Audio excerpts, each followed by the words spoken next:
저는 그날의 충격적인 광경을 절대 잊을 수 없습니다. 양평의 한적한 별장에서 본 남편과 어머니의 간병인이 서로 껴안고 있는 모습, 제 인생의 20년이 그 순간 산산조각 났죠. 하지만 이 이야기의 시작은 그보다 몇 주 전으로 거슬러 올라갑니다. 오늘도 사연 소개집을 방문해 주셔서 진심으로 감사드립니다. 재미있게 감상하시고 구독과 좋아요 부탁드립니다. 평범한 아침이었습니다. 명문사립고의 미술교사로 출근 준비를 하던 중 남편 민호의 의사 가운을 세탁하기 위해 주머니를 뒤졌죠. 그 순간 손에 잡힌 종이 한 장. 제주도 리조트 예약 영수증이었습니다. 단둘이 묵는 더블룸 예약. 이상했어요. 분명 남편은 다음 주 의사학회가 부산에서 열린다고 했으니까요. 가슴이 쿵 내려앉았습니다. 숨이 제대로 쉬어지지 않았어요. 머릿속에서는 수많은 생각이 폭풍처럼 몰아쳤습니다. 실수일까? 업무상 예약한 것일까? 하지만 직감은 달랐죠. 20년 결혼 생활에서 처음 느껴본 불안감과 의심이었습니다. 돌이켜보면 징후는 여러 번 있었어요.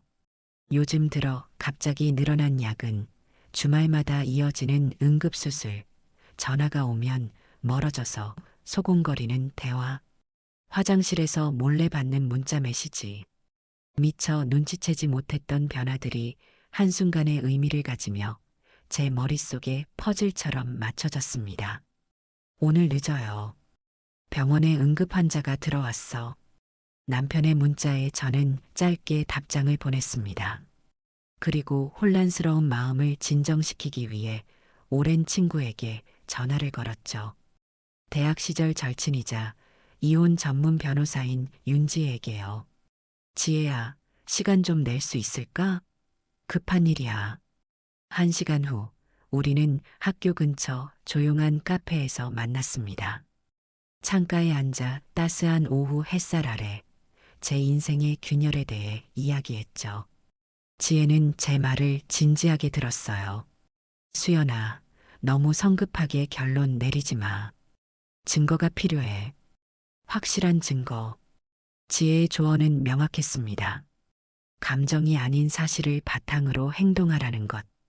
그녀는 가방에서 작은 상자를 꺼냈어요. 이건 위치 추적 앱이야. 남편의 폰에 연동하면 돼. 그리고 이건 녹음기. 모든 것을 기록해둬. 도구들을 받아들며 저는 망설였습니다. 20년간 함께한 남편을 의심하고 감시한다는 생각이 저를 괴롭혔어요. 하지만 진실을 알아야 했죠. 집으로 돌아와 저는 남편의 핸드폰에 몰래 추적 앱을 설치했습니다. 그리고 모든 이상한 행동들을 기록하기 시작했어요. 늦은 밤의 전화, 갑작스러운 외출, 주말 응급수술의 빈도. 모든 것이 수상했습니다. 딸 은지는 대학교 기숙사에서 지내며 주말에만 집에 왔고 그마저도 과제로 바빠 부모의 상황을 눈치채지 못했어요. 그것이 다행이라고 생각했습니다. 아직은 우리 가정의 균열을 딸에게 보이고 싶지 않았으니까요. 어머니 혜자는 최근 건강이 악화되어 간병인의 돌봄을 받고 있었습니다. 저는 일주일에 2번 어머니의 한옥을 방문했죠. 간병인 박지영은 항상 미소로 저를 맞이했어요.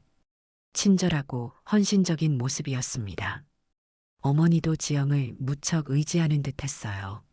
지영 씨가 있어 정말 다행이야. 내가 없을 때 어머님을 잘 돌봐주니까 마음이 놓여. 제가 진심으로 그렇게 말했던 날이 있었죠. 그런 지영이 제 삶을 무너뜨릴 인물이 될 줄은 꿈에도 몰랐습니다.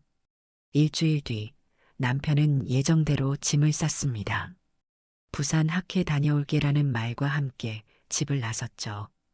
추적 앱을 확인한 순간 저는 충격에 빠졌습니다. 남편의 위치는 부산이 아닌 양평으로 향하고 있었어요. 제주도도 아니었습니다. 심장이 빠르게 뛰었어요. 저는 지혜에게 급히 전화했습니다. 지혜야, 차 빌려줄 수 있어? 남편이 양평으로 가고 있어. 그렇게 저의 운명을 바꿀 미행이 시작되었습니다. 양평으로 향하는 길은 길고 불안했습니다. 지혜의 차를 빌려 남편의 경로를 따라갔죠.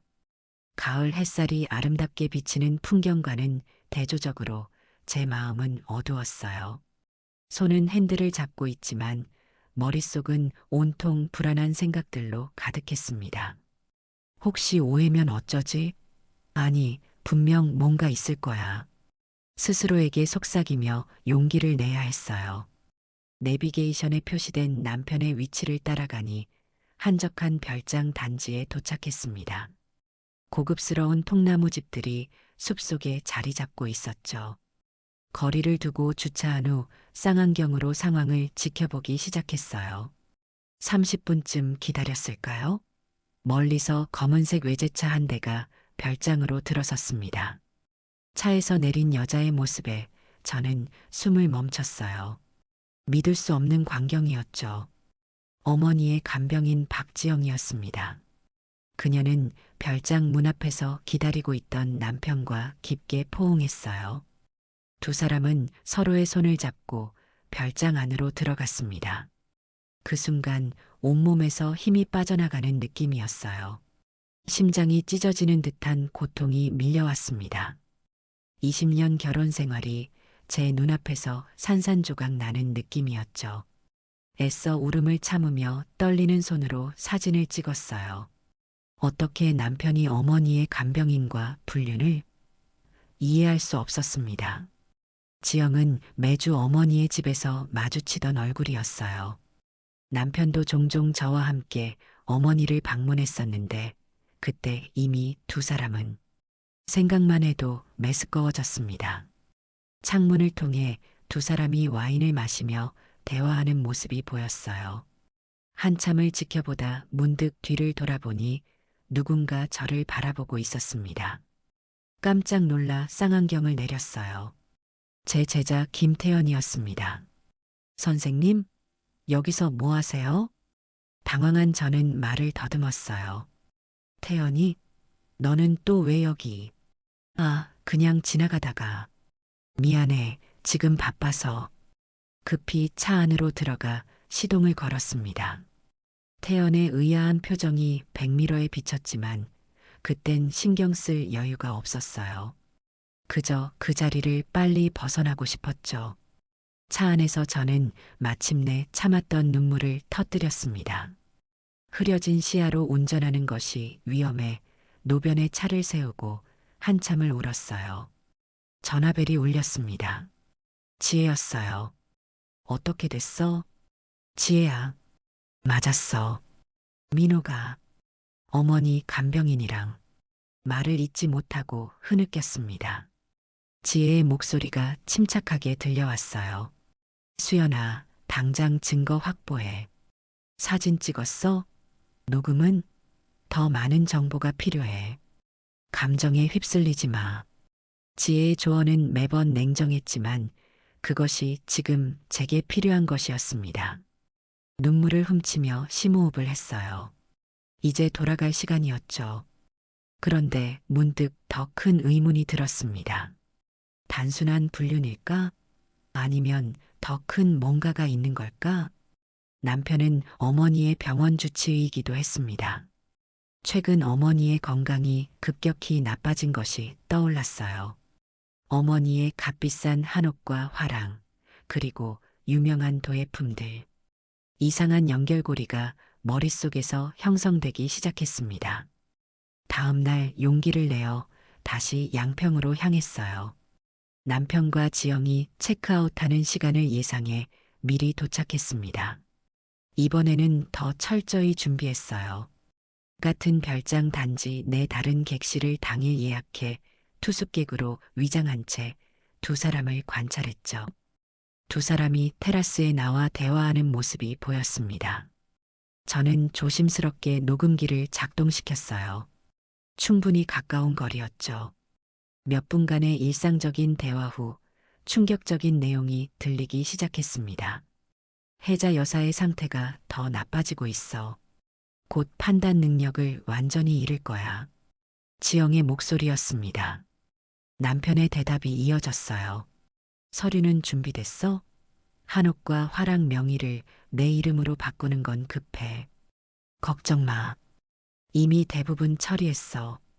도예품들도 조금씩 빼내고 있어. 아무도 모르게. 심장이 멎는 것 같았습니다. 이건 단순한 불륜이 아니었어요. 두 사람은 어머니의 재산을 노리고 있었던 겁니다. 더욱 충격적인 내용이 이어졌죠. 내 어머니는 어때? 혜자 여사의 위임장에 공증인으로 서명해줬어? 응, 어머니도 자기 몫을 약속받았으니까. 수연이 모르게 처리하는 게 중요해. 시어머니마저. 온 가족이 어머니를 등치고 있었던 겁니다. 또르르 눈물이 뺨을 타고 흘러내렸어요.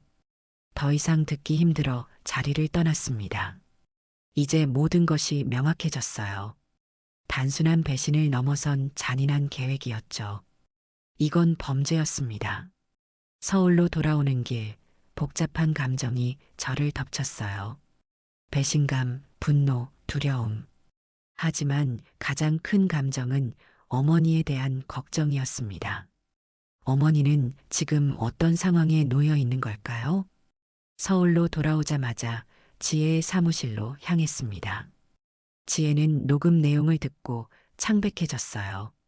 법률 전문가로서 그녀의 판단은 명확했습니다. 이건 단순한 불륜이 아니야. 노인 학대와 사기에 해당해. 혜자 어머님이 위험해. 지혜의 말에 저는 가슴이 조여왔습니다. 어머니, 생각만 해도 눈물이 났어요. 어머니의 한옥과 화랑, 평생 모아온 도예품들은 어머니의 자랑이자 인생이었습니다. 제게 물려주고 싶어 하셨던 가보였죠. 어머니에게 당장 가봐야겠어. 상태가 어떤지 확인해야 해. 지혜가 고개를 끄덕였습니다. 조심해. 지영이 의심하지 않게.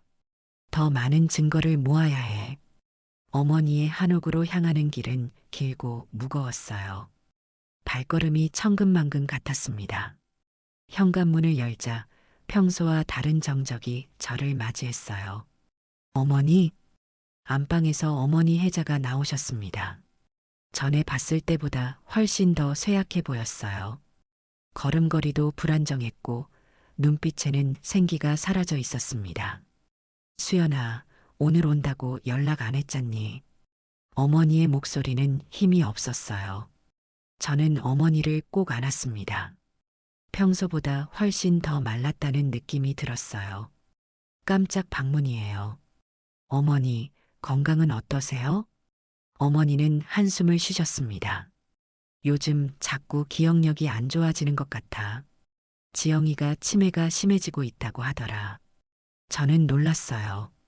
어머니가 치매 진단을 받았다는 이야기는 들은 적이 없었습니다. 언제 진단받으셨어요?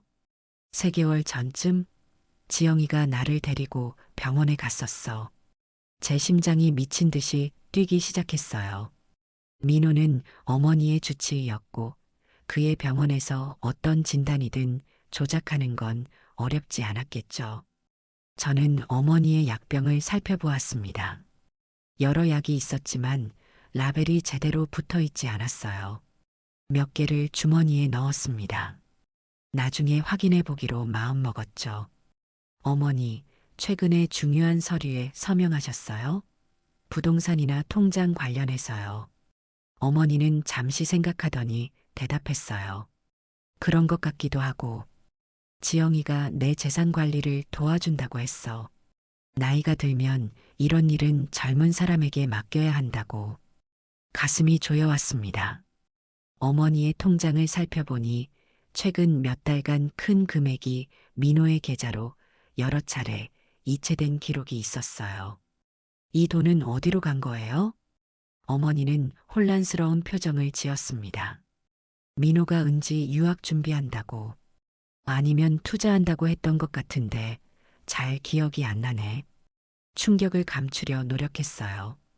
은지는 국내 대학에 다니고 있었고 유학 계획은 없었습니다. 명백한 거짓말이었죠. 아버지의 도자기 컬렉션은 어디 있나요? 어머니의 얼굴이 밝아졌어요. 아, 그거 민호가 전시회에 빌려줬다고 했어. 좋은 곳에서 사람들이 볼 수 있대. 또 다른 거짓말이었습니다. 아버지의 컬렉션은 상당한 가치가 있었어요. 그들이 팔아버렸을 가능성이 컸죠. 제가 오늘부터 며칠 동안 여기서 지내도 될까요? 어머니는 기뻐하셨어요. 물론이지. 내 딸이 와서 지내는데 왜 안 되겠니? 곧바로 어머니의 주치의 김태희 의사를 찾아갔습니다. 김 의사는 제가 가져온 약을 살펴본 후 심각한 표정을 지었어요. 이 약들은 치매 환자에게 처방하는 것이 아닙니다. 오히려 기억력을 약화시키고 판단력을 흐리게 하는 성분이죠. 누가 이것들을 드리고 있죠? 충격에 빠졌습니다.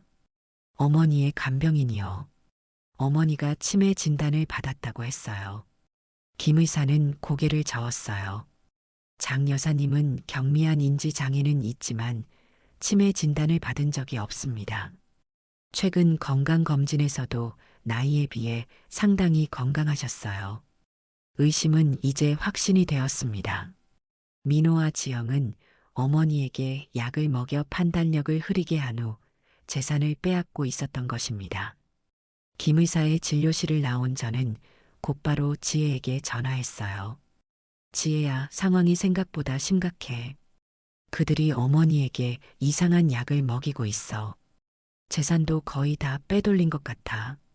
지혜의 목소리가 단호하게 들려왔습니다. 당장 경찰에 신고해야 해.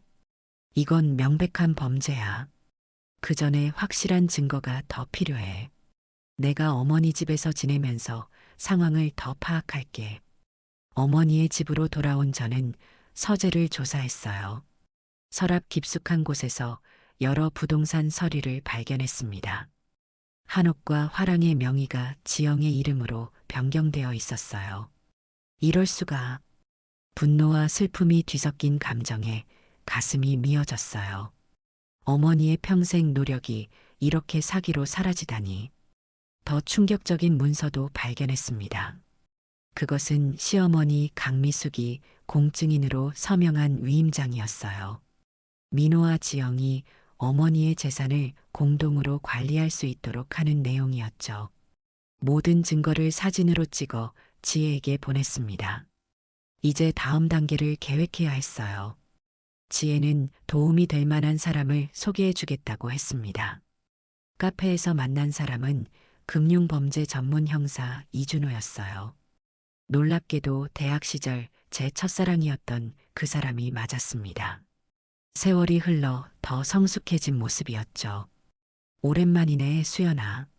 준호의 미소는 따뜻했어요. 지혜에게 사정을 대충 들었다며 자세한 이야기를 해달라고 했죠. 처음부터 끝까지 모든 일을 설명했습니다. 남편의 외도, 어머니의 재산을 노리는 음모, 시어머니의 가담까지. 준호는 심각한 표정으로 제 이야기를 들었어요. 이건 명백한 범죄야. 노인 학대와 사기에 해당해. 공식적인 수사는 아직 못하지만 개인적으로 최대한 도울게. 준호는 몇 가지 조언을 해주었습니다. 우선 어머니의 약을 모두 수거하고 정상적인 약으로 바꿔야 해. 그리고 지영을 당장 내보내지는 말고 증거를 더 수집해야 하니까 새로운 간병인을 고용하는 게 좋겠어. 고개를 끄덕였어요. 알겠어. 하지만 시어머니도 이 일에 연루됐다면 어떻게 해야 할까? 준호는 잠시 생각하더니 대답했습니다. 그건 내가 알아볼게. 금융 거래 내역을 조사해보면 뭔가 나올 거야. 헤어지기 전 준호는 제 손을 꼭 잡았어요. 힘들겠지만 너무 감정적으로 대응하지 마. 냉정하게 움직여야 해. 언제든 연락해. 어머니의 집으로 돌아와 지영에게 자연스럽게 말했습니다. 지영 씨, 제가 며칠 더 여기 있을 것 같아요. 어머니 상태가 걱정돼서요. 그동안 지영 씨는 좀 쉬어도 될 것 같은데요. 지영은 당황한 기색이 역력했어요. 아니에요. 제가 있어야 해요. 혜자 여사님이 저한테 의존하고 계셔서요. 미소를 지었습니다. 괜찮아요. 제 친구 중에 간호사가 있어서 잠시 도움을 받기로 했어요. 지영 씨는 정말 고생 많았으니 쉬세요. 지영은 더 이상 반대할 명분이 없었어요. 다음 날 아침, 준호가 소개해준 전문 간호사가 도착했습니다. 지영은 마지못해 짐을 쌌죠. 수상한 약들을 모두 수거하고 의사가 처방한 정상적인 약으로 바꿨습니다. 어머니의 집을 철저히 조사했어요.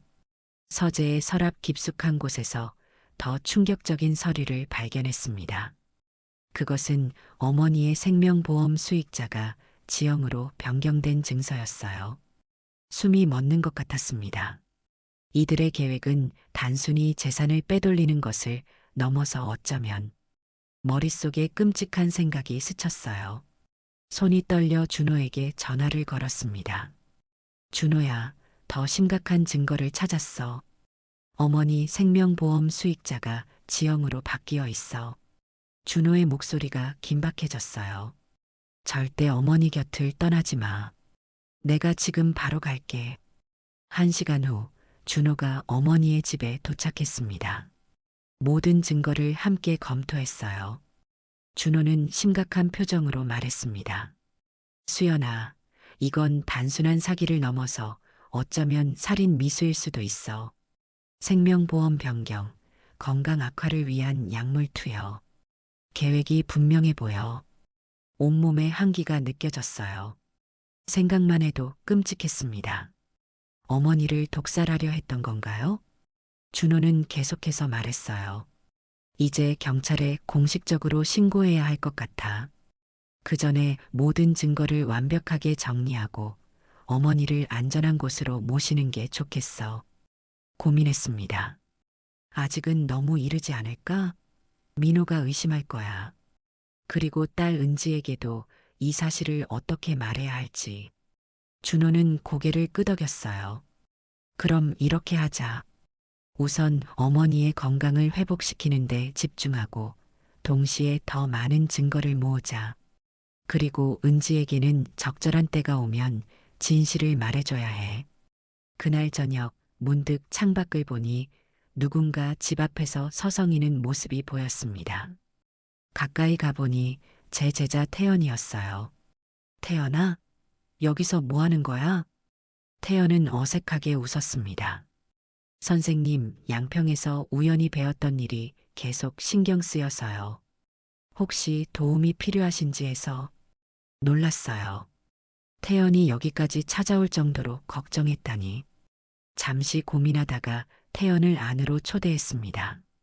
사실은 이게 좀 복잡한 상황이야. 태연의 진심 어린 걱정에 조금씩 이야기를 털어놓았어요. 딸 은지와 비슷한 나이라 부담이 덜했죠. 태연은 제 이야기를 진지하게 들었습니다. 선생님, 사실 저는 장 여사님을 알아요.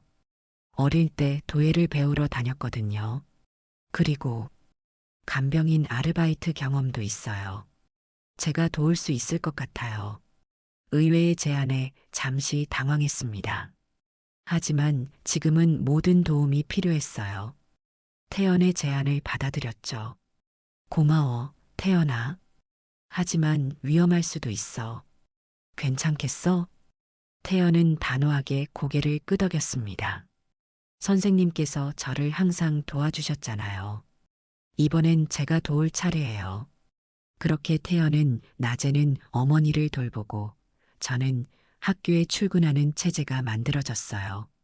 새로운 약으로 바꾼 지 일주일 만에 어머니의 상태가 눈에 띄게 호전되었습니다.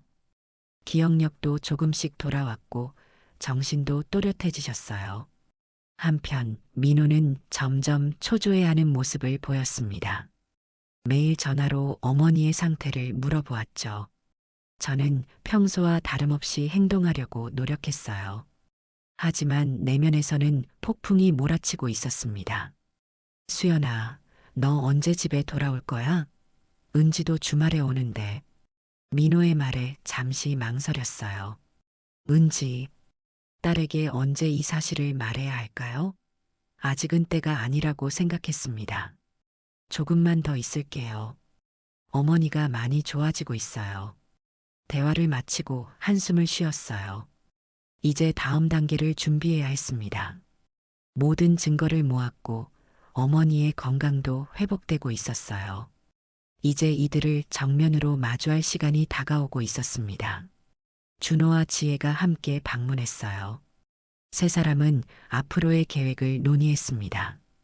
지혜는 법적인 조언을, 준호는 수사적인 측면에서의 도움을 주었죠.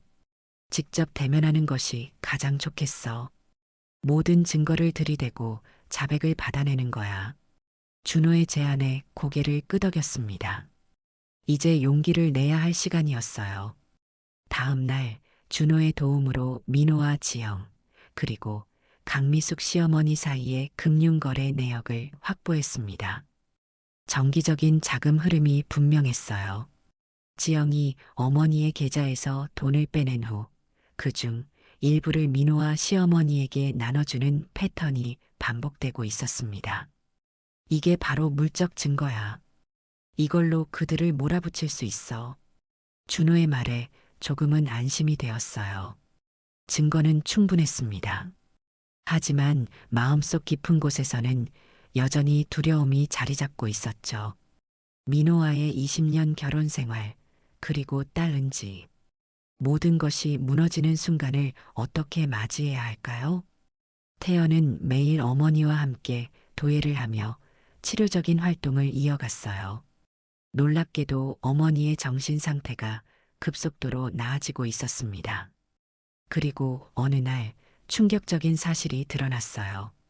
어머니와 태연이 오래된 사진첩을 보고 있을 때였습니다. 어머니가 갑자기 태연의 얼굴을 유심히 살펴보더니 눈물을 흘리기 시작했어요. 너 정말 준수를 닮았구나. 태연이 놀란 표정으로 물었습니다. 준수가 누구세요? 어머니는 떨리는 손으로 오래된 사진 한 장을 꺼내셨어요.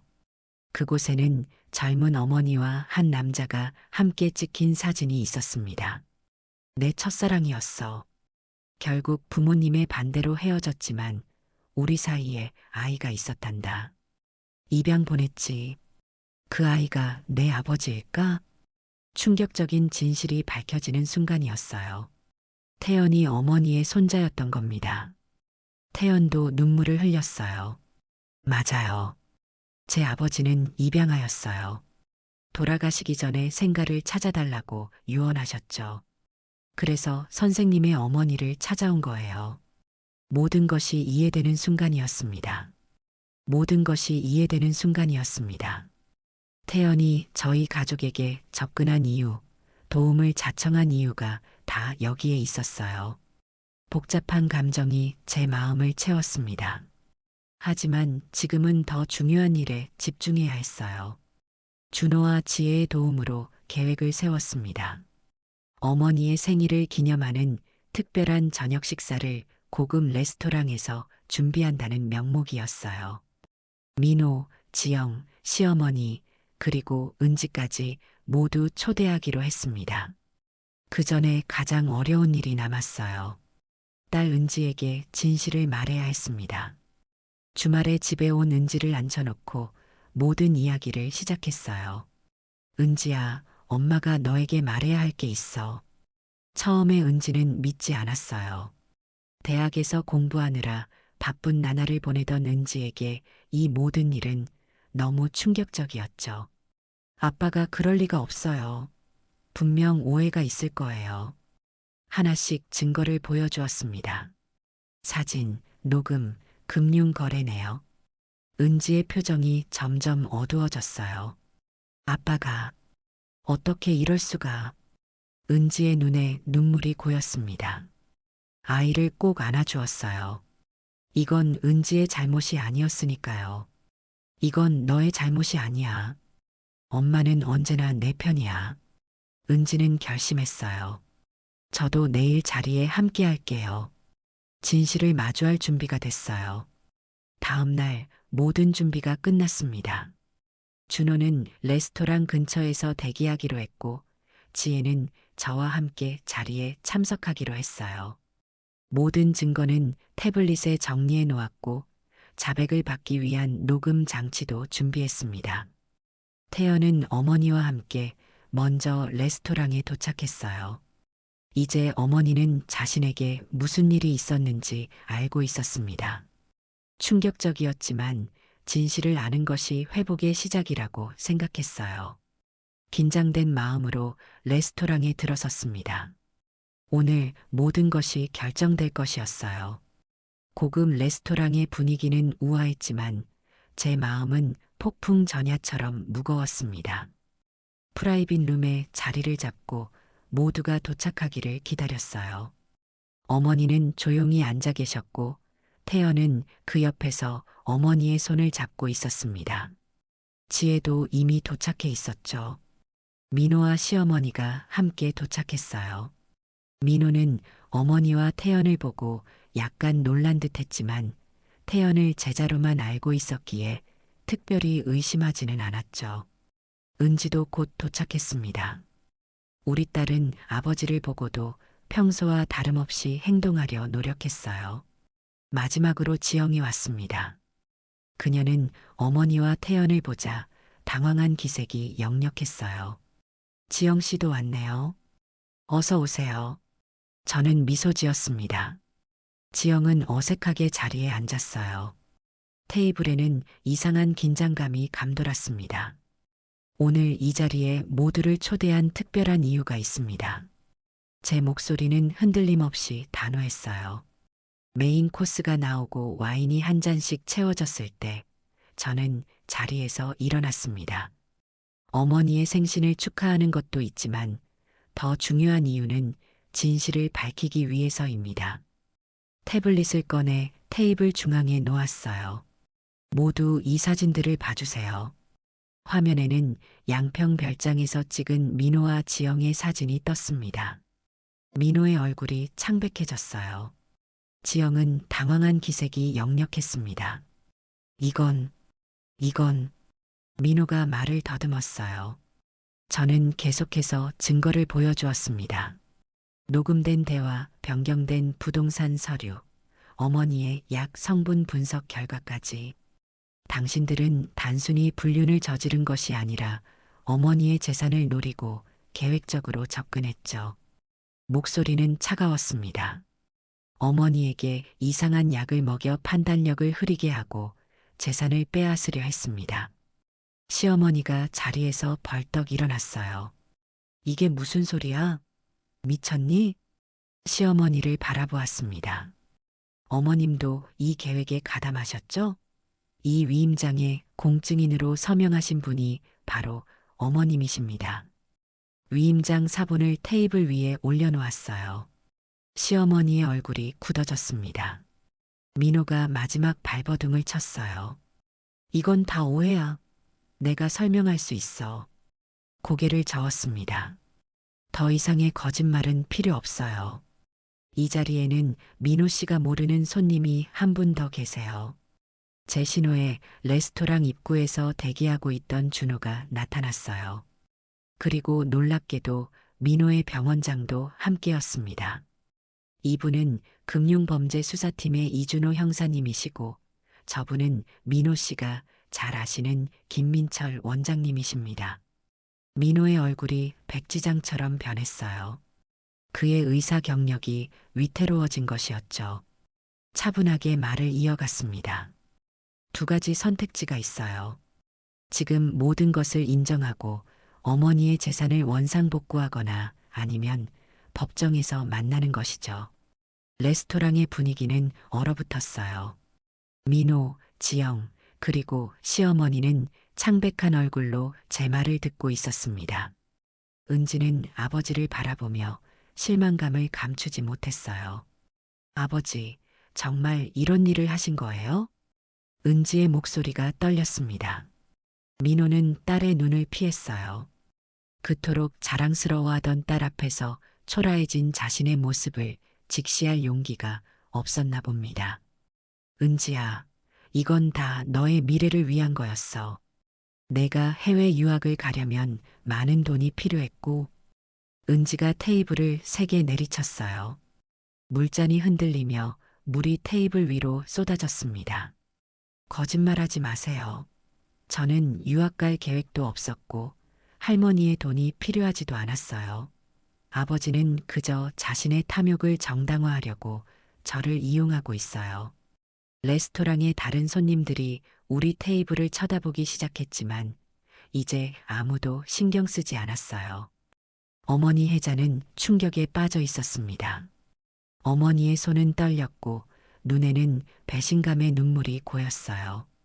민호야, 너희가 내 재산을 빼앗으려고 했다는 게 사실이니? 어머니의 목소리는 나이든 여인의 삶에 쌓인 모든 상처가 담긴 듯 했습니다. 내가 너를 내 아들처럼 생각했는데 내가 어떻게 해? 시어머니가 먼저 입을 열었어요. 그녀의 목소리는 여전히 당당했지만 눈빛은 불안했습니다.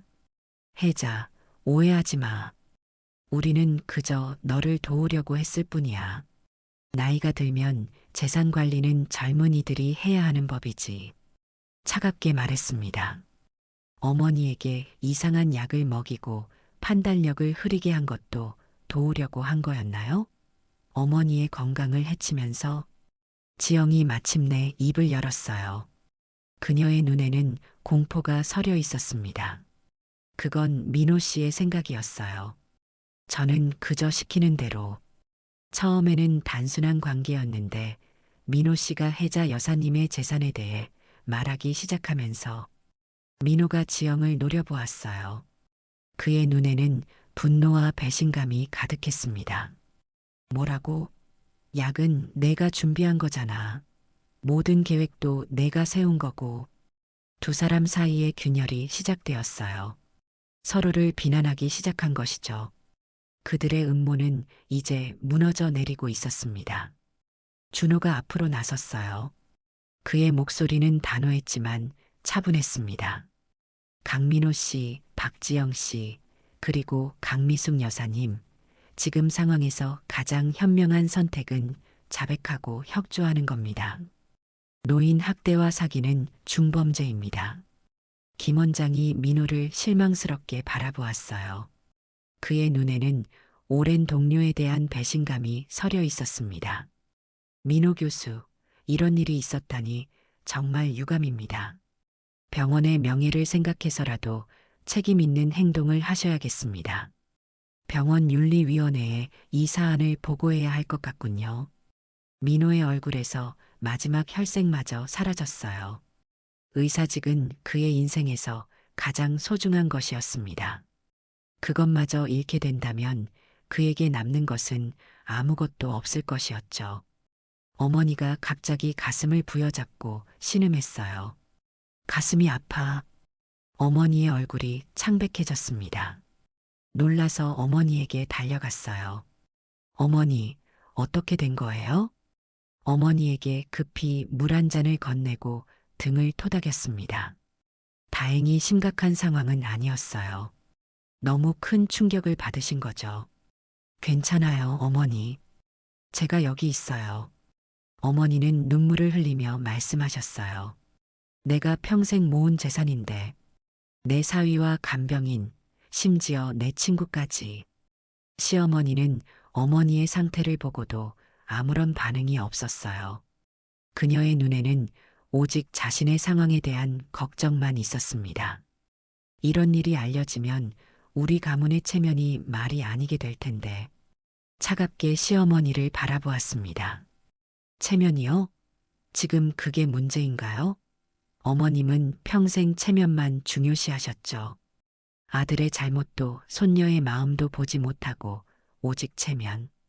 민호의 어깨가 축 처졌어요. 마침내 그는 패배를 인정한 듯 했습니다.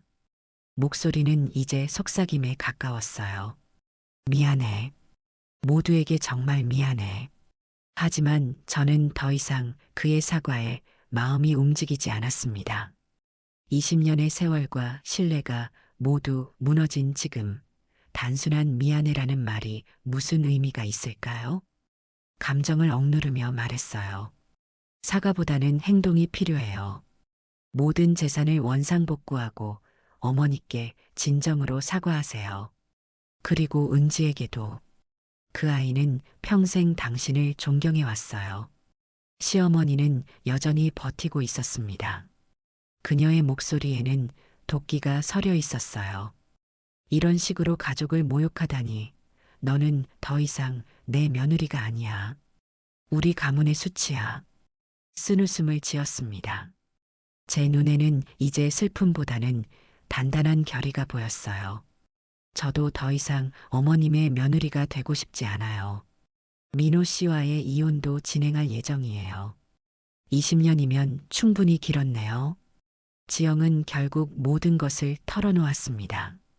어떻게 민호를 SNS에서 만났는지, 어떻게 계획을 세웠는지, 어떻게 어머니의 약을 바꿨는지. 그녀의 고백은 레스토랑 안을 채우는 무거운 침묵 속에서 모든 이에게 충격을 주었어요. 모든 것이 녹음되고 있었습니다. 이제 자백까지 확보한 거죠. 은지가 아버지를 마지막으로 바라보았어요. 그 눈빛에는 아버지에 대한 모든 기억이 담겨 있었습니다. 어릴 적 소풍 갔던 날들, 아버지가 숙제를 도와주던 밤들, 그리고 이제는 영원히 잃어버린 신뢰가 담겨 있었죠. 아빠, 전 이제 엄마와 함께 살 거예요. 아빠가 이런 분이었다니. 제가 알던 아빠는 어디로 사라진 걸까요? 민호는 딸의 말에 고개를 숙였어요. 대답할 말을 찾지 못했죠. 20년의 결혼 생활과 가족 관계가 그의 탐욕으로 인해 무너진 것입니다. 자리에서 일어났습니다. 제 눈에는 결의와 함께 희미한 슬픔이 어려 있었어요. 20년의 세월이 떠올랐습니다. 처음 만났을 때의 설렘, 결혼식 날의 행복, 은지가 태어났을 때의 기쁨, 그리고 이제는 모두 추억이 되어버린 순간들. 이제 법적 절차를 밟겠습니다. 지혜 변호사가 이혼 소송을 맡아주실 거고, 준호 형사님이 형사 고발을 도와주실 겁니다. 민호, 지영, 시어머니는 더 이상 말이 없었어요. 그들의 계획은 완전히 무너졌고, 이제 법의 심판을 받을 일만 남았습니다. 테이블 위에는 차갑게 식어버린 음식들만이 남아 있었어요. 레스토랑을 나오면서 어머니의 손을 꼭 잡았습니다. 바깥의 차가운 공기가 제 뺨을 스쳤지만 이상하게도 오랜만에 자유로움을 느꼈어요. 어머니, 이제 걱정 마세요. 제가 어머니를 지킬게요. 어머니는 저를 바라보며 눈물을 흘리셨어요. 그분의 눈물은 이제 슬픔보다는 안도와 감사의 눈물이었습니다. 수연아, 내가 있어서 정말 다행이구나. 은지도 할머니와 제 손을 잡았어요. 세 여자는 서로를 의지하며 어둠 속을 걸어갔습니다. 할머니, 엄마, 이제 우리 셋이 함께해요. 준호는 저에게 조용히 말했어요. 그의 목소리에는 저를 향한 오랜 감정이 담겨 있었습니다. 용기 있었어. 앞으로의 법적 절차는 내가 도울게. 지혜도 제 어깨를 토닥였습니다. 오랜 친구의 손길은 큰 위로가 되었어요. 이제 시작이야. 하지만 넌 이미 가장 어려운 부분을 이겨냈어. 법정 싸움은 6개월간 계속되었습니다. 민호의 변호사는 끊임없이 시간을 끌었지만 증거는 명백했어요. 녹음된 자백, 서류, 약물 분석 결과 등이 결정적이었습니다. 재판 과정에서 민호는 의사 면허 정지 처분을 받았고 병원에서의 명성도 추락했어요. 또한 사기와 노인 학대 혐의로 징역 1년의 집행유예 2년을 선고받았습니다. 지영은 노인 학대와 사기 혐의로 실형을 선고받았어요. 시어머니는 고령을 고려해 집행유예와 사회봉사 명령을 받았습니다. 제2혼 소송도 순조롭게 진행되었어요. 재산 분할에서 정당한 몫을 받았고 더불어 정신적 피해에 대한 위자료도 인정받았습니다. 어머니의 재산은 모두 원상복구되었어요. 한옥과 화랑, 그리고 사라진 도예품들에 대한 보상금까지. 그 과정에서 태연의 존재는 큰 위로가 되었습니다. 그는 어머니와 함께 도예 작업을 하며 어머니의 건강 회복을 도왔어요. 어머니는 태연을 진정한 손자로 받아들이셨고, 저도 이 예상치 못한 가족의 확장을 조금씩 받아들였죠. 한 가지 놀라운 일은 태연의 작품이 어머니의 스타일과 놀라울 정도로 비슷하다는 것이었어요. 유전적인 재능이 이어진 것인지도 모르겠습니다. 어머니는 태연과 함께 작업하면서 점점 활기를 되찾으셨어요. 서울 근교의 작은 집으로 이사했습니다. 새로운 시작을 위한 공간이었죠. 은지는 대학 기숙사에서 생활하면서도 주말마다 저를 찾아왔어요. 어머니 혜자는 건강이 회복된 후 자신의 한옥에서 태연과 함께 지내게 되었습니다. 법적 싸움이 끝난 후 오랫동안 가슴에 품어왔던 꿈을 다시 꺼내들었어요. 대학 시절 미술을 전공했던 저는 어머니의 화랑을 다시 열기 위한 준비를 시작했습니다. 정말 화랑을 열 거예요? 은지가 기대에 찬 눈으로 물었어요. 따뜻한 미소를 지었습니다. 그래, 20년 동안 미뤄왔던 꿈이야. 이제 도전할 시간이 됐어. 은지는 저를 꼭 안아주었어요. 응원할게요, 엄마. 엄마의 그림들을 많은 사람들이 봤으면 좋겠어요. 화랑 준비를 하면서 자신을 돌아보는 시간도 가졌습니다. 20년간의 결혼 생활에서 잃어버린 것들, 포기했던 꿈들, 그리고 앞으로 찾아야 할 것들에 대해 생각했어요. 그 과정에서 준호는 든든한 지원자가 되어 주었습니다. 법적 문제를 넘어 개인적인 위로와 응원을 아끼지 않았죠. 하지만 새로운 관계를 시작하기에는 아직 마음의 준비가 되지 않았어요. 너무 서두르지 마. 내 인생의 페이지를 넘기는 데는 시간이 필요해. 준호의 이해심 있는 말에 고마웠습니다. 지금은 저 자신과 딸, 그리고 어머니의 회복에 집중할 시간이었어요. 민호는 집행유예 기간 동안 병원에서는 일할 수 없었지만 작은 의원에서 일하며 자신의 잘못을 되돌아보는 시간을 가졌습니다. 그러던 어느 날 화랑 준비로 바쁜 저를 찾아왔어요. 잠깐 이야기할 수 있을까? 망설였지만 결국 그를 안으로 들였습니다. 무슨 일이야? 민호는 한동안 말없이 제 작업실의 그림들을 바라보았어요. 정말 아름답구나.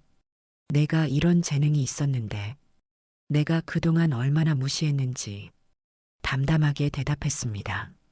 무슨 말을 하러 온 거야? 민호는 깊은 한숨을 쉬었어요. 사과하러 왔어. 뒤늦게지만 내가 정말 큰 실수를 했어. 너와 혜자 어머니에게 용서받을 수 없는 짓을 했지. 그를 바라보았습니다. 예전에는 그토록 사랑했던 사람이었지만 이제는 그저 지나간 인생의 한 부분일 뿐이었어요. 용서는 시간이 필요해. 말했습니다. 하지만 이제 우리는 각자의 길을 가야 해. 민호는 고개를 끄덕였어요. 알아. 다만 내가 행복했으면 해. 넌 정말 그럴 자격이 있어.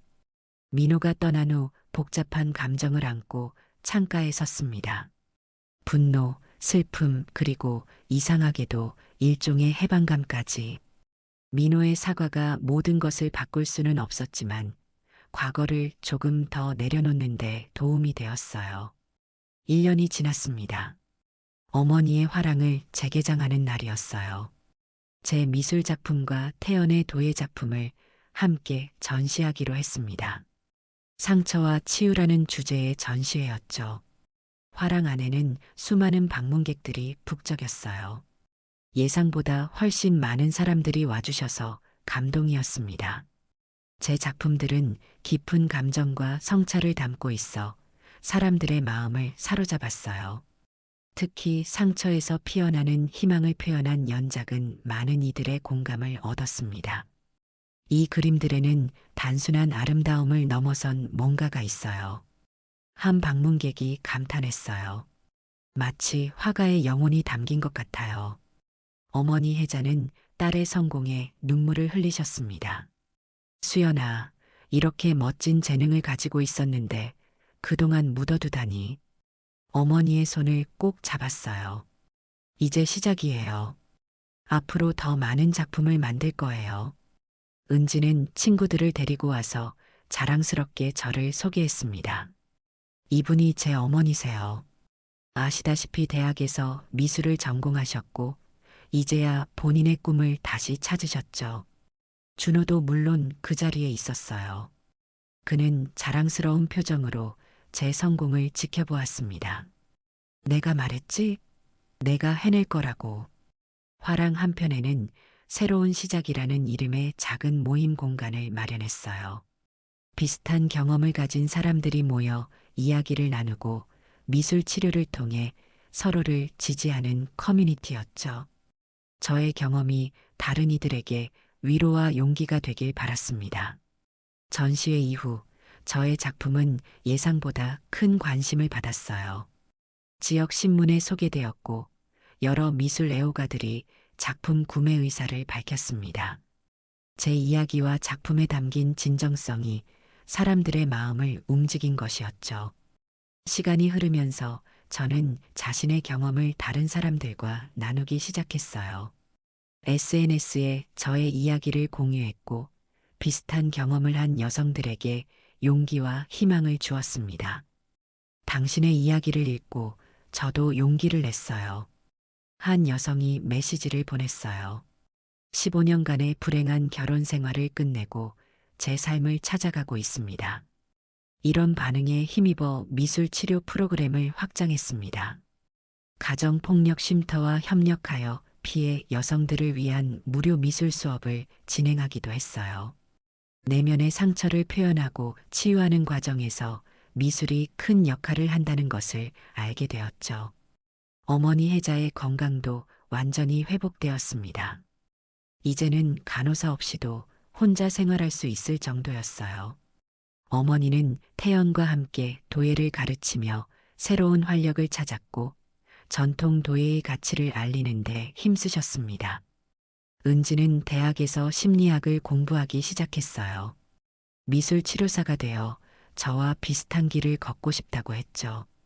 딸이 자신의 길을 찾아가는 모습이 자랑스러웠습니다. 태연은 도예 분야에서 주목받는 신예로 떠올랐어요. 그의 작품은 전통과 현대를 접목한 독특한 스타일로 인정받았습니다.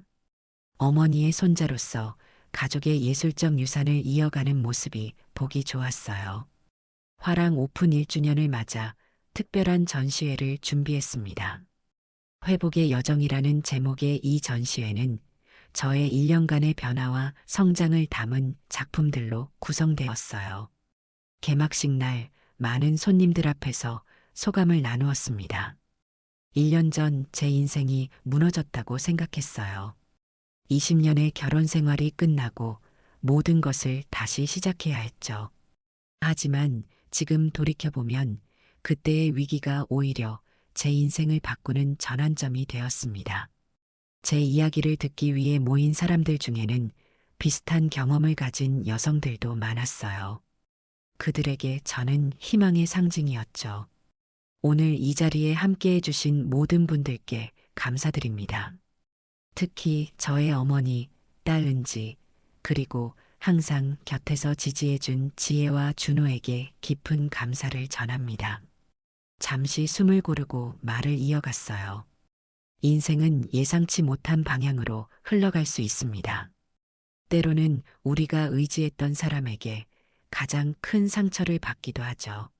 하지만 그 상처가 끝이 아닙니다. 새로운 시작이 될 수 있어요. 행사가 끝난 후 준호가 저에게 다가왔습니다. 그의 눈빛은 따뜻했어요.